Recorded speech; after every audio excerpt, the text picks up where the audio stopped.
On continue notre belle petite étude, parce que moi, j'appelle toujours ça des petites études, même si ça dure une quinzaine de semaines. Les sujets sont importants, c'est tout biblique, ça, frères et sœurs. Comme j'ai dit au début de la réunion, je le répète une autre fois, Jésus a bien dit, c'est pourquoi quiconque entend ces paroles que je dis et les met en pratique. En fin de compte, sont où ces paroles?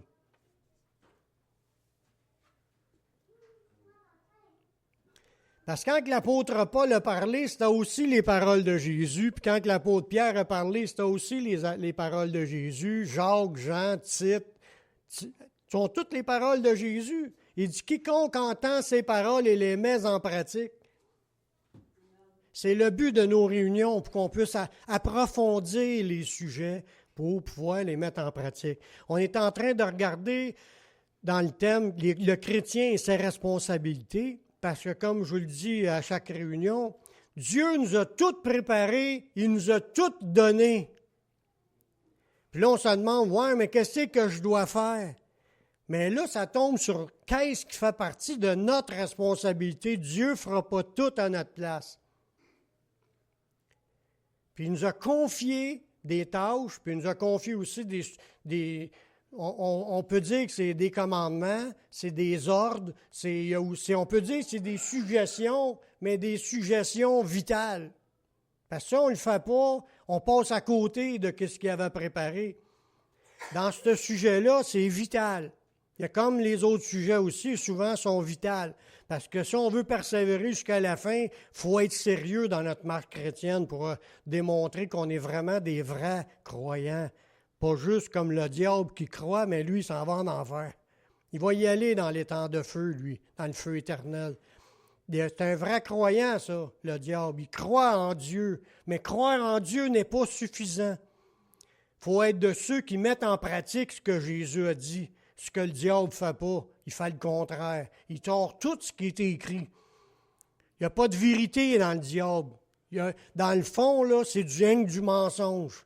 C'est pour ça que les religions, quand elles ne sont pas inspirées par le Saint-Esprit provenant de la parole de Dieu, c'est tout du détourné, c'est tout du tordu, c'est tout croche, c'est tout interprété à l'envers, puis ça amène le monde dans l'égarement, dans la perdition. Aujourd'hui, on va voir qu'il faut chercher à se nourrir chaque jour de la parole de Dieu, parce qu'elle est très importante dans notre vie, sur plusieurs aspects. On va regarder ensemble que le Seigneur s'attend que chacun de ses enfants ait de l'intérêt à se nourrir de sa parole. Puis il y a plusieurs raisons qui ont été expliquées par Dieu. Pourquoi qu'on devrait s'en nourrir?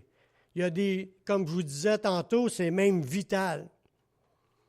La parole de Dieu est une nourriture qui nous permet de rester en vie spirituellement parlant. Moi, si je mange 3 repas par jour de nourriture normale, ça permet à mon corps de rester en vie. Mais Dieu a établi le système que notre vie spirituelle, notre esprit, va rester en vie si tu te nourris de la parole de Dieu. Si tu négliges cela, tu vas commencer par t'affaiblir. Ta foi va défaillir. Puis là, ta vie, tu ne seras plus en train de vivre selon ce que l'Esprit de Dieu veut t'emmener. Tu vas marcher dans ta chair, puis dans les choses que Dieu nous a appelés à fuir. Dans Matthieu 4,4, Jésus répondit, « Il est écrit », c'était écrit dans l'Ancien Testament, puis Jésus l'a répété dans le Nouveau Testament, « L'homme ne vivra pas de pain seulement, mais de toute parole qui sort de la bouche de Dieu. » L'homme doit vivre, continuer à se maintenir en vie, c'est ça que ça veut dire, vivre. Continuer à se maintenir en vie en se nourrissant pas juste de pain, mais en se nourrissant de la parole de Dieu, de toutes les paroles qui sortent de la bouche de Dieu. Puis la place principale où ce que ça sort, c'est tout là. Qu'on apprenne ce qui est écrit là-dedans. Parce que ça nous maintient en vie spirituellement parlant. Sur plusieurs façons. On va en voir tantôt d'autres versets qui nous parlent dans ce sens-là, puis des effets bénéfiques que la parole fait dans notre vie quand on la laisse rentrer dans notre esprit, dans notre âme. La parole de Dieu, c'est comme du lait spirituel. C'est une nourriture. C'est pas juste figuré, c'est réel. Parce que Jésus qui dit, tu vivras pas avec de pain, tu vas vivre avec la parole, c'est parce que c'est important, là. Il voulait que ses disciples continuent à rester en vie. Tu as beau être né de nouveau aujourd'hui, si dans 5 ans, tu as vraiment nourri de la parole, puis tu es rendu égaré, puis tu as perdu de vue la vie chrétienne, c'est quoi? Mais tu es perdu. Ça nous dit dans la parole que la Bible, c'est du lait spirituel qui nous permet de croître dans le Seigneur. 1 Pierre 2,2, ça dit « Désirez comme des enfants nouveau-nés ». Y en a-tu qui savent comment ça a soif, un enfant nouveau-né? Comment est-ce qu'il manifeste qu'il a soif? Demandez ça à ma fille. Quand elle a soif, sa main le sait. Mais ça dit à nous de faire la même affaire. À des adultes, ça nous dit de désirer comme des enfants nouveau-nés. Le lait spirituel est pur. Puis il y a un but pour cela, afin que par lui, ce lait-là, vous croissiez pour le salut. Il y a une croissance que le chrétien doit avoir. Puis sans le lait spirituel, qui est la parole de Dieu, il n'aura pas de croissance. On peut paraître bien beau, puis mettre du spray net, puis il y en a qui vont se mettre du fort à joues, puis tout le kit, du rouge à lèvres, pour bien paraître extérieurement, mais l'intérieur est sec, vide. Parce qu'il n'y a pas de parole de Dieu dans sa bouche, puis dans son cœur, puis dans son esprit, puis dans sa pratique. C'est ça qu'il faut s'appliquer plus que l'apparence extérieure. Moi, si vous arrivez échevelé à l'Église, ça ne me dérange pas. Mais si vous arrivez sec spirituellement, ça dérange. Pourquoi vous allez dire ça dérange? Parce que quand tu rentres dans louange pour louanger Dieu, tu ne peux pas vraiment te connecter quand tu es sec. Oui, au bout de 3-4 chants, quand tu as réussi à reprendre ton esprit, à te reconnecter sur Dieu, mais spirituellement, si tout ça arrive rempli du Saint-Esprit, puis rempli de la parole, puis tu rentres dans l'Église, le feu il est pogné avant de commencer la réunion. Puis c'est ça qu'il faut vivre, frères et sœurs, des gens qui sont en amour avec le Seigneur. Puis quand ils s'expriment un « Alléluia », c'est parce qu'ils aiment le Seigneur. Amen. Il est en feu. La parole de Dieu, elle a comme effet qu'on croisse pour notre salut. C'est ce que ça dit dans ce verset-là. Notre salut a besoin de grandir. Oui, quand tu arrives au Seigneur, tu ne connais pas grand-chose à part peut-être que tu es pécheur et que tu demandes pardon. Là, tu fais la prière de repentance, tu commences. Mais après ça, tu te mets à lire la Bible, puis plus tu lis, plus que tu apprends, puis plus que Dieu se révèle, puis plus que tu deviens solide dans le Seigneur, plus aussi tu vas être capable de parler aux autres, puis de dire ce qu'il y a d'écrit, puis ça va être comme tu vas être passionné de cela. En lisant la Bible, là, veux pas, ta foi va grandir. Dans Romains 10, 17, ça dit que la foi vient de ce qu'on entend, puis ce qu'on entend vient de la parole de Christ. Fait qu'à plus que tu vas entendre parler de la Bible, pas de parler de la Bible, parler de ce qu'il y a dans la Bible, plus que tu vas grandir. C'est pour ça, des fois, tu entends des sermons là, de gens, ils vont prêcher pendant 3/4 d'heure, puis il va y avoir peut-être un verset. Puis ils ont parlé pendant 3/4 d'heure. C'est pas le discours du gars qui compte, c'est les versets de la parole de Dieu qui comptent. C'est pour ça qu'à chaque sujet, il doit y avoir un verset qui appuie ces choses-là, parce que c'est le verset qui est la nourriture spirituelle. C'est la parole de Dieu qui augmente la foi. Il est écrit. C'est un épée, c'est une masse, c'est le marteau que la Bible a dit. Ma parole est un marteau, puis elle est aux places, c'est un épée. C'est quelque chose qui est une arme offensive et défensive. La parole de Dieu a été donnée par Dieu, puis plus tu vas la lire, plus que ta foi va augmenter, plus tu vas être capable de vivre des affaires avec le Seigneur. Ça le dit, la foi vient de ce qu'on entend, puis ce qu'on entend vient de la parole de Christ. C'était écrit de même dans ce temps-là, le monde ne savait pas lire. Fait que qu'est-ce qu'il faisait? Il allait à l'église à tous les jours, pas à l'église, à la synagogue à tous les jours, puis il y a quelqu'un qui faisait la lecture de la parole de Dieu. La foi venait de ce qu'il entendait parce que le monde ne savait pas lire. Mais aujourd'hui, on n'a pas réellement d'excuses parce que tous savent lire.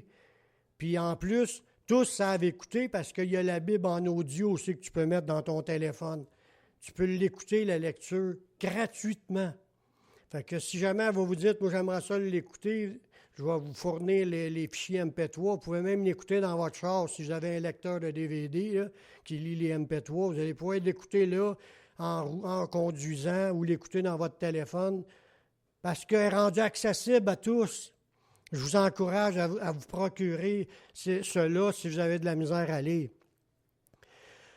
La parole de Dieu, la Bible a dit que c'est une lampe qui est pour éclairer notre sentier. Qui, que quand ils sont venus au Seigneur, savait déjà tout ce qu'ils devaient mettre en pratique dans leur vie pour le Seigneur? Personne. Tu n'as pas eu le choix, quelque part, d'entendre la parole pour comprendre les principes, comprendre ce que Dieu veut, ce que Dieu ne veut pas, pour arriver à choisir le chemin qui est le chemin de Dieu, à prendre des choix dans cette direction-là. Dans le psaume 119, 105, ça dit « Ta parole est une lampe à mes pieds, une lumière sur mon sentier. » C'est ce que Dieu nous a donné pour nous éclairer. Fait que quelqu'un qui dit « Je ne sais pas, moi, qu'est-ce que Dieu veut que je fasse. » Première chose, mets-toi à lire la Bible. Mets-toi à lire la parole. Dieu va te le montrer. Sa parole est là pour t'éclairer. Puis si, mettons, la personne dit ça, puis elle ne l'a jamais lu, c'est normal. C'est normal. Tu ne peux pas connaître. On commence comme un bébé nouveau-né, là. Tu commences à zéro. Il faut tout ce que tu apprennes dans la vie.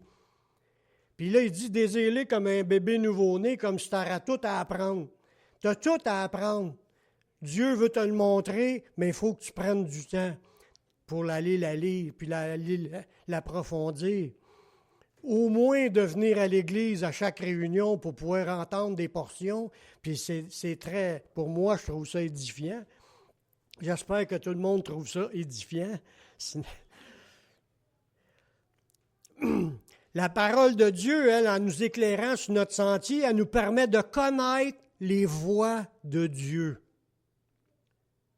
Parce que, en tout cas, je parle par expérience, puis je suis sûr que vous avez toutes fait la même expérience. Vous avez toutes vécu votre vie personnelle avant de venir au Seigneur.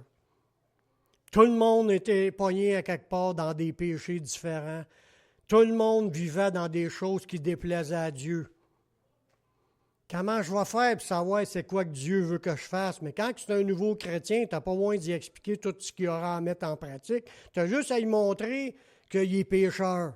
Première étape, il faut qu'il se repente de sa vie de péché, qu'il réalise qu'il est dans une vie de péché, puis que là, qu'il s'engage à suivre Jésus. Mais après ça, il va avoir à apprendre les voies de Dieu. Mais quand tu lis la Bible sert à cela, à te faire comprendre la voie de Dieu. Puis plus que tu vas grandir dans la connaissance de la parole, plus tu vas pouvoir commencer à choisir des choses dans ta vie qui font plaisir à Dieu. Amen. La parole de Dieu nous permet de connaître les voies de Dieu. On voit ça dans 2 Samuel 22, 31. Les voies de Dieu sont parfaites. En réalité, là, c'est le chemin de la perfection. Quand tu connais la voie de Dieu, tu connais, il dit, soyez parfaits comme votre Père Céleste est parfait. Fait que pour être parfait, comme notre Père Céleste, écoute ce que le Père Céleste a révélé comme voie parfaite. Sa voie, son chemin est parfait. Fait que qu'est-ce qu'il nous a enseigné? C'est le chemin parfait à marcher.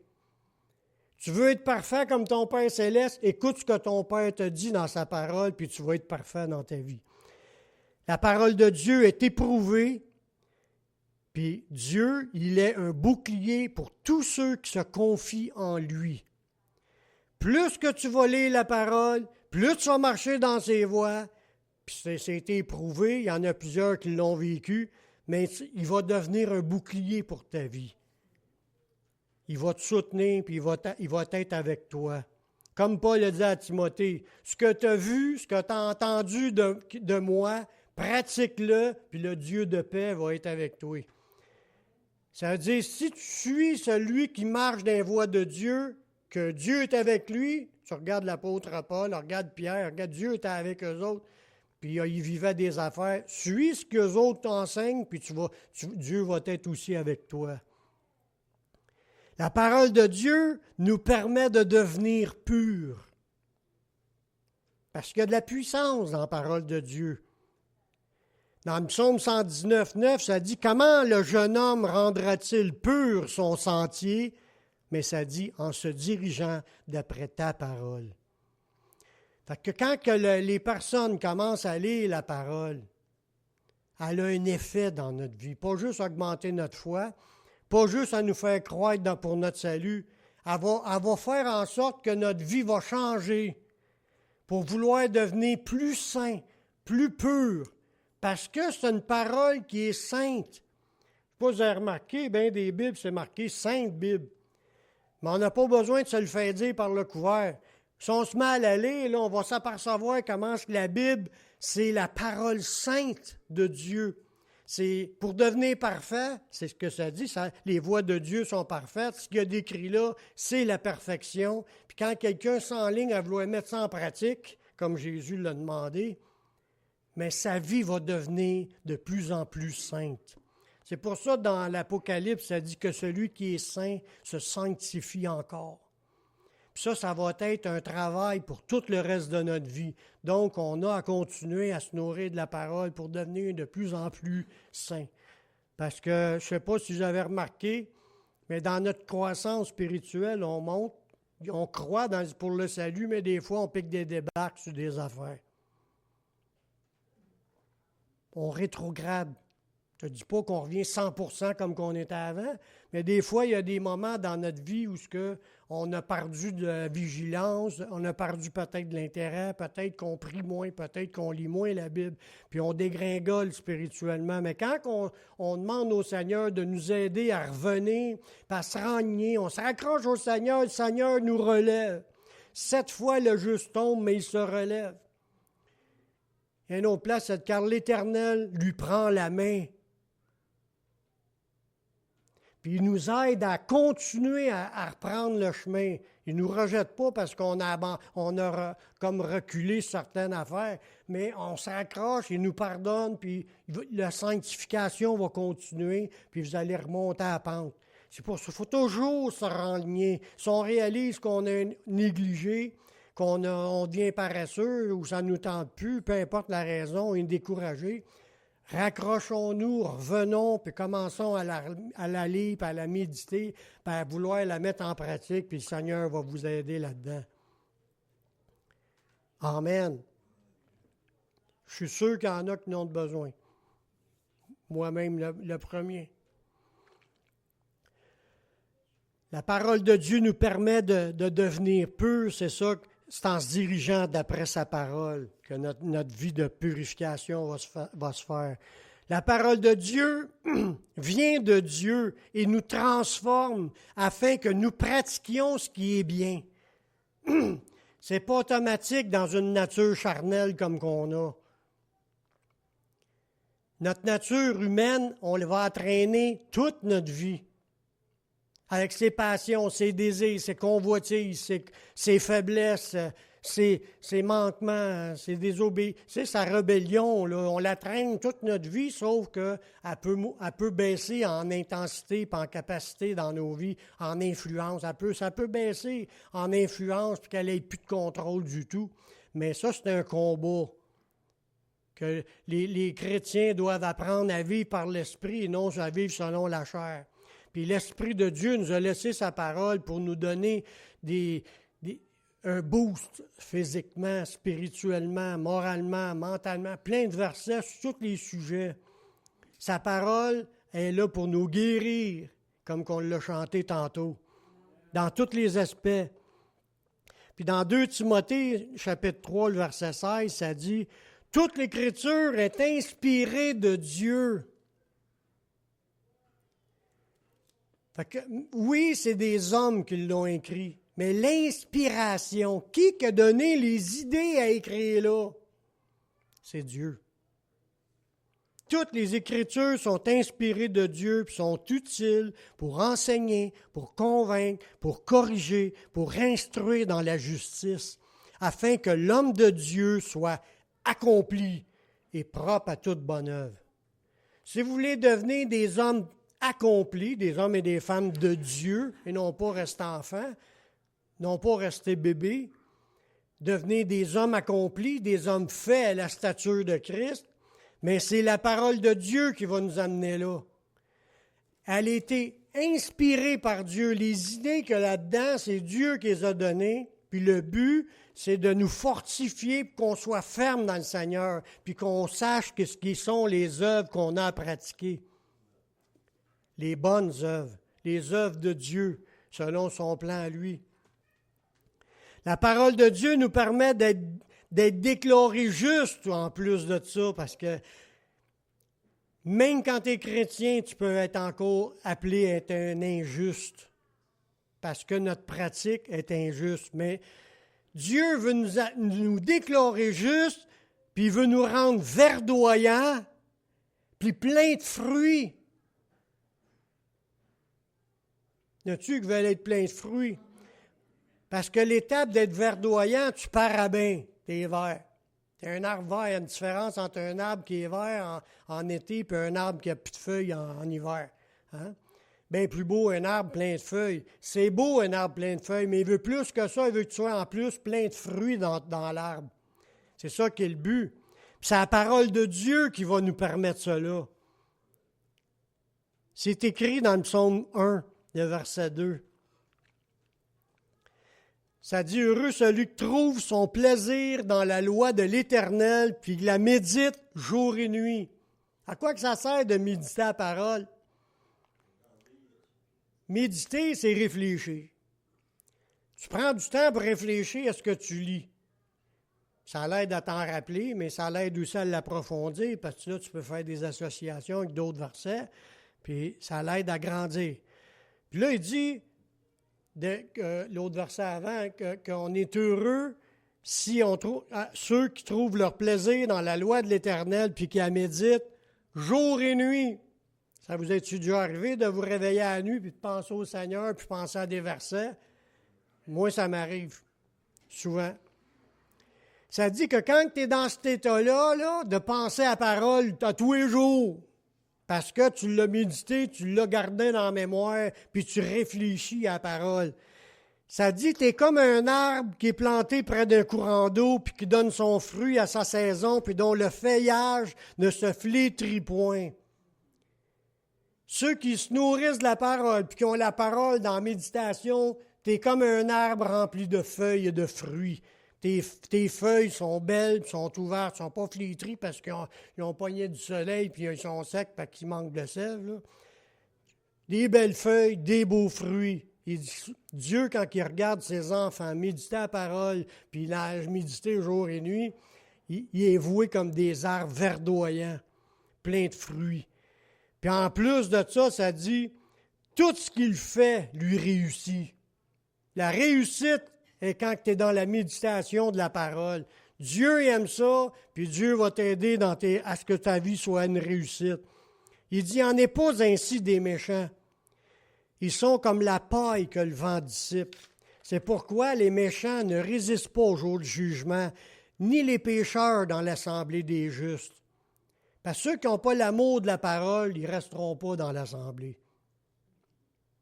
Il dit heureux ceux qui la méditent jour et nuit à la parole, eux autres, ils vont rester dans l'assemblée, puis ils vont continuer à devenir de plus en plus verts, puis de plus en plus pleins de fruits, puis ils vont réussir dans leur vie. Tandis que le méchant, lui, ne résiste pas au jour du jugement, puis il ne résistera pas non plus dans l'assemblée des justes.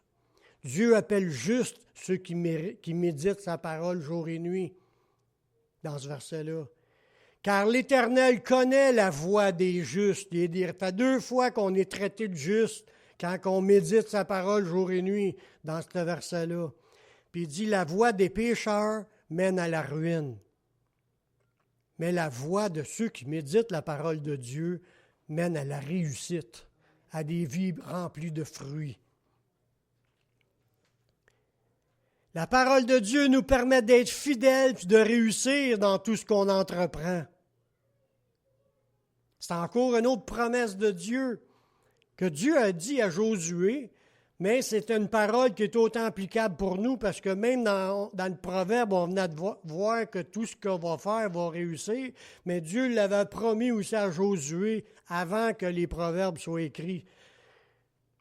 Dieu a dit à Josué que ce livre de la loi ne s'éloigne point de ta bouche, médite-le jour et nuit. Il y a un but. Pourquoi je vais me mettre à réfléchir sa parole à tous les jours, jour et nuit? Pour agir fidèlement dans tout ce qui est écrit. D'appliquer notre cœur à mettre en pratique la parole et pas se borner juste à l'écouter. C'est ça que j'ai dit au début. Jésus dit, « Quiconque écoute mes paroles et les met en pratique, il est semblable à un homme prudent qui bâtit sa maison sur le roc. » Puis là, ça dit, médite la parole pour agir fidèlement dans tout ce qui est écrit. C'est autant dans l'Ancien que c'est dans le Nouveau. Parce qu'il y en a qui disent, « Oh, ben ça, on est obligé d'obéir dans l'Ancien Testament. » Mais dans le Nouveau avec. Parce que Jésus l'a dit, quiconque entend les paroles puis ne les met pas en pratique, eux autres, il dit, leur maison va être détruite. Ils ne rentreront pas. Parce que la grâce aujourd'hui est mal comprise. Oui, c'est vrai qu'on est sauvé par la grâce, puis que ça ne vient pas de tes œuvres. C'est une grâce au départ. Mais après ça, on est sauvé pour de bonnes œuvres, que les œuvres ont besoin d'être là si tu veux vraiment démontrer que tu es en amour avec le Seigneur. C'est beau de dire, j'aime le Seigneur, je crois au Seigneur, puis je ne veux rien savoir de ce qu'il a à me dire pour mettre en pratique. Là, c'est ça, c'est comme le diable. Le diable avec, il connaît la parole, puis lui tout, il ne veut pas la mettre en pratique. Il faut vraiment pratiquer, frères et sœurs. Puis Dieu le voit. Il dit, médite-la jour et nuit pour agir fidèlement selon ce qui est écrit, car c'est alors que tu auras du succès dans tes entreprises, c'est alors que tu réussiras. La réussite, le succès vient quand tu la mets en pratique. Tu la médites, mais tu la mets en pratique. Quand tu la mets en pratique, Dieu va te bénir. Il va bénir l'œuvre de tes mains. Comme c'était écrit dans les Proverbes, la même chose, c'est écrit dans Josué, la même chose qui dit, ta maison va rester solide, les vents vont venir dessus, puis elle va être encore là jusqu'à la fin. Voyez-vous? Yeshua a dit que les véritables chrétiens se manifesteront par l'intérêt à connaître et à vivre conformément à la parole de Dieu. Cette parole-là va nous permettre même d'être libérés. Dans Jean 8, 31, Jésus a dit à des Juifs qui croyaient en lui. Vous allez voir, juste croire, ce n'est pas suffisant. Si vous demeurez dans ma parole, vous êtes vraiment mes disciples. Ça veut dire que si on ne demeure pas, parce qu'elle ne nous intéresse pas, parce qu'on ne veut pas mettre en pratique, on n'est pas des vrais disciples.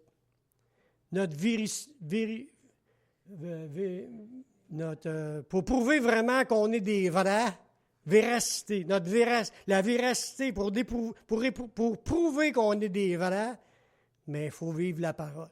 Il faut chercher à la connaître, vouloir la mettre en pratique. C'est là que tu démontres vraiment que tu aimes Jésus. Juste croire en lui, ce n'est pas suffisant. Il faut embarquer dans le chemin des obéissants. Là, il dit, êtes vraiment mes disciples si tu demeures dans sa parole. Il a dit ça à des gens qui avaient la foi. Là, il a dit aux Juifs qui avaient cru en lui, demeurez dans ma parole, là, vous allez être des vrais disciples. Puis ce que ça va faire, vous allez connaître la vérité, puis la vérité va vous rendre libre. Parce qu'il y a une puissance dans la parole. Laisse-la pénétrer ton esprit, ton âme, ton corps, puis tu vas devenir de plus en plus libre des choses du monde. Si tu dis, « Ah ben moi, je ne suis pas capable, j'y arrive pas, c'est ma nature humaine, je suis faite comme ça, puis il faut que vous m'enduriez comme ça. » Pas du tout.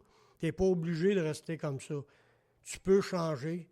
Laisse rentrer la parole, médite la parole, laisse-la rentrer, puis cherche à la mettre en pratique. Tu vois ça, tu vas devenir libéré d'affaires que tu n'étais pas capable d'arrêter.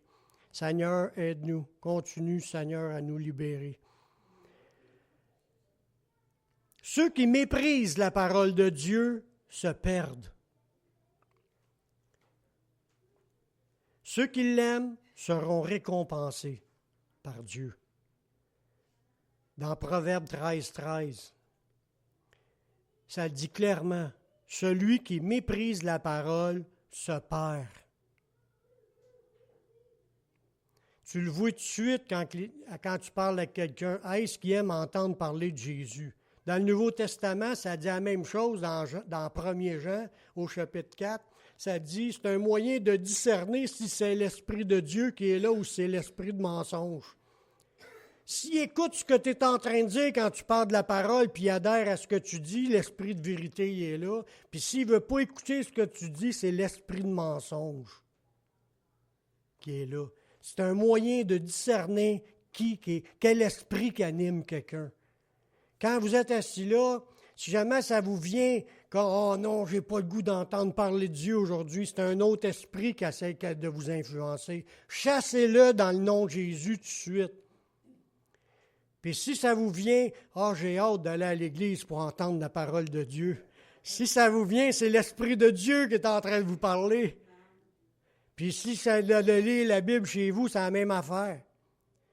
L'Esprit de Dieu va vouloir nous amener à là, puis l'Esprit du monde cherche à nous en éloigner. Il dit, celui qui méprise la parole se perd, mais celui qui craint le précepte est récompensé. Si on lit, puis on a la crainte de Dieu dans ce qu'on lit, on croit que c'est la parole de Dieu, puis que c'est important, tu vas être récompensé. Dieu ne nous a pas donné ça juste pour rien. C'est comme s'il nous a laissé la parole, puis on a comme un test. On passe un test. Il nous teste pour voir si vraiment on est des vrais disciples qui vont se mettre à aller, puis à vouloir l'approfondir, puis qui aiment la vérité. Dans les lettres, des avertissements de l'apôtre Paul, là, ça nous parle d'une apostasie. Puis ça dit que l'homme du péché va venir. Puis ça dit que ça va se développer au milieu où ce que les gens n'ont plus l'amour de la vérité pour être sauvés. Ils vont tomber d'une puissance d'égarement. Puis c'est déjà commencé. Qu'il y a des églises qui pitchent leur Bible. Hey, j'ai passé proche de la perte. Il y a des églises qui mettent la Bible de côté pour pouvoir suivre des logiques humaines selon le monde de ce siècle d'aujourd'hui. C'est l'esprit d'égarement qui est commencé. C'est pas des farces, c'est déjà rentré dans des églises. Je n'ai pas besoin de vous nommer les péchés qui se passent là, mais c'est là. Avons-nous l'amour de la vérité? Ta parole est la vérité.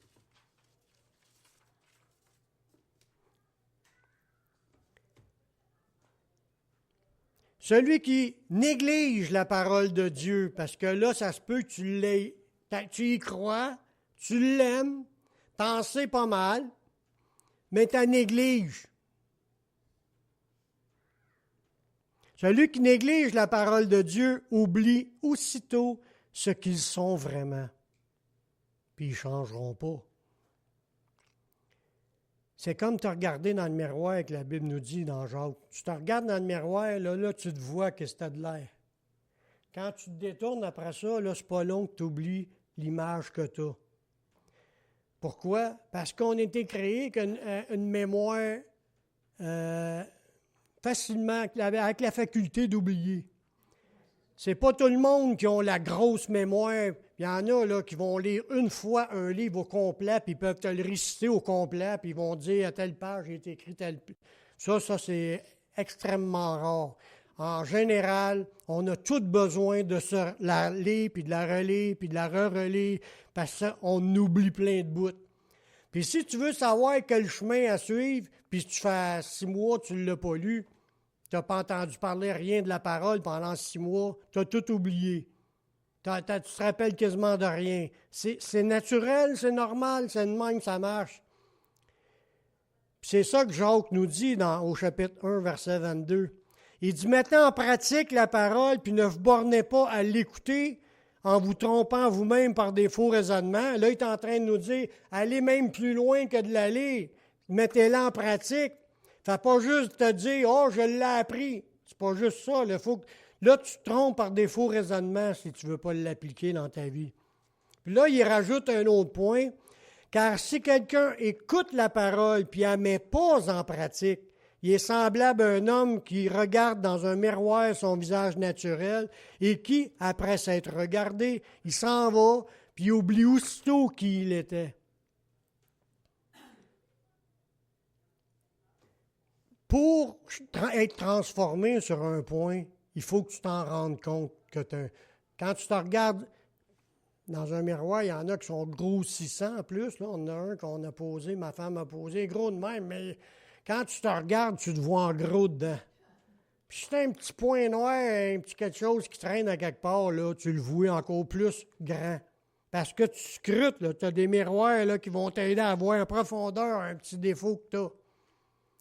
On a besoin de voir nos défauts personnels. Si on pense qu'on est correct, on a besoin de retourner devant le miroir. Il n'y a pas un chrétien qui est rendu parfait comme son Père céleste est parfait. Pas un. Il n'y a point de juste, pas même un seul. C'est pas un qu'avant qu'on vienne au Seigneur. Même après, sans le sacrifice de Jésus, c'est impossible qu'on soit saint. Ça prend le sacrifice de Jésus, puis après ça, si tu veux être transformé, il faut que tu regardes en profondeur. Tu scrutes la Bible pour arriver à voir des choses que tu ne voyais pas avant. Pour pouvoir t'apercevoir qu'on a encore plein de points à changer, qu'on a encore besoin que le Seigneur vienne faire. Puis si on ne veut pas mettre en pratique, là, mais c'est comme si tu as lu la Bible, mais tu ne veux pas mettre en pratique, fait que tu vas lire, puis tu vas oublier tout de suite que ça a été changé dans ta vie. Les conseils là, de Paul qu'il a donnés à Timothée, là, c'est des conseils sérieux sur la parole de Dieu. Il dit à Timothée, il dit, plus que tu t'appliques à la lire et à l'approfondir, plus tu progresseras dans le Seigneur. C'est ça que Paul a dit à Timothée. Dans 1 Timothée 4,13, il a dit à Timothée, jusqu'à ce que je vienne, applique-toi à la lecture, à l'exhortation, à l'enseignement. S'appliquer, là, c'est de faire un effort, même si ça ne nous tente pas, prendre notre Bible et d'en lire une portion à tous les jours ou l'écouter. Il dit, applique-toi. Là, 2 versets plus loin, il dit, occupe-toi de ces choses, donne-toi tout entier à elles, afin que tes progrès soient évidents pour tous. Plus tu vas être trempé dans la parole, plus que tu vas grandir, puis tu vas progresser dans le Seigneur, puis plus que tout le monde va s'en apercevoir que tu as grandi. Surtout notre femme ou notre mari. Les gens les plus proches qui vont s'apercevoir de tes progrès parce que tu la lis, tu la médites, tu vas la mettre en pratique. La mettre en pratique, des fois, c'est même par après de l'événement. Il y a quelque chose que tu as manqué, tu as dit quelque chose qu'il n'aurait pas fallu, puis mettre en pratique la parole, c'est même après d'aller t'excuser. Ouch! C'est ça, mettre en pratique aussi. Même après d'aller voir la personne, puis là, même si tu as fait une gaffe en disant quelque chose qui est sorti tout seul, en ayant demandé pardon, pas t'excuser. T'excuser, c'est une mauvaise expression, parce que là, tu cherches une excuse pour dire, ben là, tu avais une bonne raison de me dire ça. Pas une excuse qu'on a besoin d'entendre, c'est pardon, pardonne-moi. J'ai pas d'affaire à dire ça. Mais mettre en pratique, c'est jusqu'à même après, comme je vous disais. Puis si tu lis la Bible, puis c'est comme on s'en fout ce qui est écrit ça, comme partant Jésus l'a dit, lui il dit, si tu viens présenter ton offrande, puis tu te souviens que tu as quelque chose contre quelqu'un, il dit, laisse là ton offrande, va te réconcilier en premier. Chercher l'unité, c'est ça aussi, là. On cherche l'unité dans l'Église, c'est de faire attention de ne pas s'offenser. Puis si ça a sorti, puis c'est sorti, mais c'est de chercher la réconciliation tout de suite, en demandant pardon. Pardonne-moi de t'avoir dit ça, j'ai sorti tout seul, c'est les restants de ma chair qui est là. Puis il nous en reste tous, des restants de notre chair. Ouais, c'est comme si il y a un vieil homme qui est enterré, il sort la tête du cimetière pour pouvoir être... Bien connaître la parole nous permettra de ne pas abandonner la foi. Il y a des chrétiens qui croient que tout ce qu'ils entendent des doctrines étrangères, puis là, les gens croient à toutes ces fausses doctrines-là. Mais quand tu lis la Bible puis tu la médites, là, tu ne te feras pas tromper par les faussetés. Tu vas les entendre puis tu vas les rejeter. Tu vas pouvoir dire, il est écrit. C'est ça que le diable a essayé de dire à Jésus. Jette-toi en bas, il est écrit qu'ils vont te porter par les anges, ils vont te porter sur les mains pour pas que ton pied ne heurte contre une pierre. Mais Jésus savait quoi répondre à cet esprit-là. Il a dit, il est aussi écrit, tu ne tenteras point, Seigneur ton Dieu. Mais savoir, connaître la Bible va te permettre de répondre dans des situations. Dans 1 Timothée 4.1, ça le dit que l'Esprit dit expressément que dans les derniers temps, quelques-uns abandonneront la foi pour s'attacher à des esprits séducteurs, des doctrines de démons. L'œcuménisme, là, c'est ça. C'est toutes les religions qui s'unissent ensemble autour de « on jette la Bible de côté puis on s'unit dans l'amour ». Ça, c'est l'œcuménisme dans les religions. Puis ça, c'est abandonner la foi pour s'attacher à des esprits séducteurs, des doctrines de démons. On doit aimer les gens, mais on ne participe pas à leur dérèglement de fausseté. Ça dit, si quelqu'un vient à toi et prêche une autre doctrine, ça dit, ne lui dites pas salut. C'est ça que ça dit, puis n'invitez-les pas dans votre maison. Celui qui dit salut participe à ses mauvaises œuvres. Tu l'encourages dans ses mauvaises œuvres. On n'encourage pas les autres religions. On peut lui parler de Jésus, s'il écoute. S'il n'écoute pas, on arrête ça là. S'il essaie de nous parler de la sienne, on arrête ça là. Nous autres, on croit, on garde notre foi dans la vérité.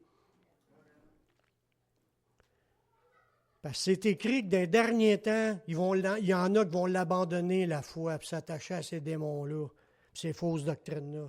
Bien connaître la parole nous permettra de confronter les fausses doctrines.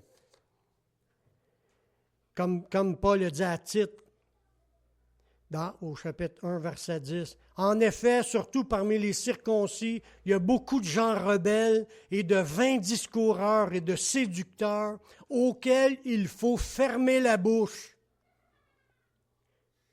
Il y a du monde qu'il faut que tu leur fermes la bouche pour leur dire ce que tu dis là est faux, c'est pas biblique. Puis si tu connais la parole, tu vas être capable de dire. Si tu ne connais pas, tu vas, oui, c'est beau, puis là, tu entends d'autres choses qui est faux, oui, c'est beau, puis tu seras vraiment capable de dire à l'autre que c'est pas correct. Comment tu vas devenir capable? Il faut méditer la parole puis l'apprendre. Il ne faut pas se gêner.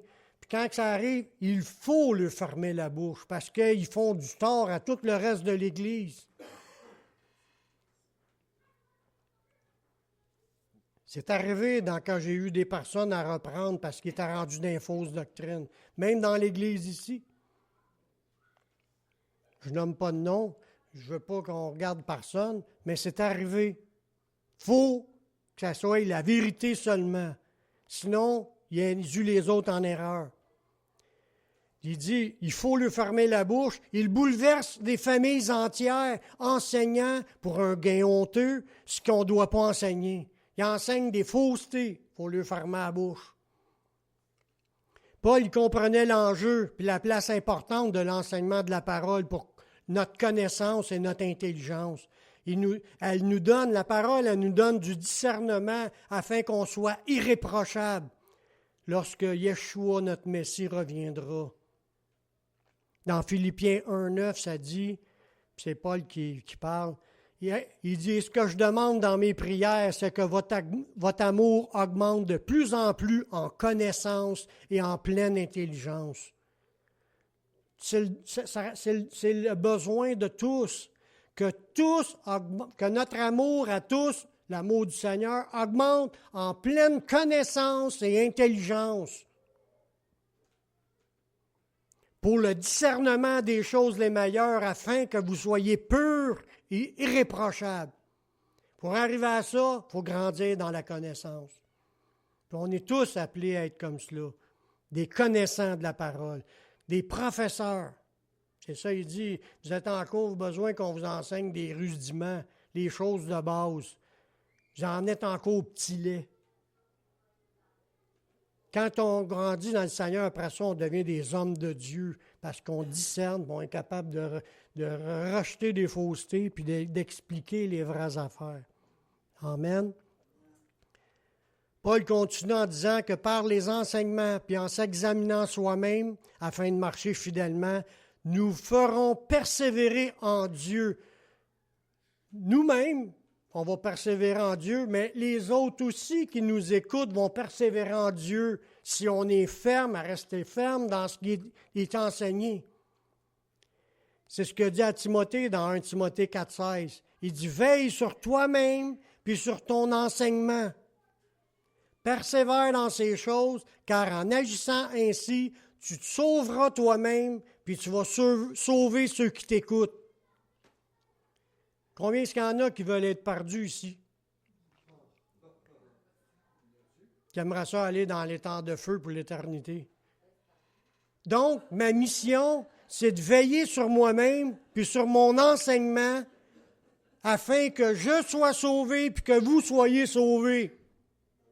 Ça a-tu du bon sens? C'est ça que Paul a dit à Timothée, puis c'est ça qu'il nous dit à nous aujourd'hui. Restons dans les enseignements de la parole de Dieu. Ceux qui s'appliquent à marcher selon la parole fidèlement seront heureux dans leur activité. C'est ce que Jacques dit dans Jacques 1,25. Celui qui aura plongé les regards dans la loi parfaite, la loi de la liberté, puis qui aura persévéré, n'étant pas un auditeur oublieux, mais se mettant à l'œuvre, celui-là sera heureux dans son activité.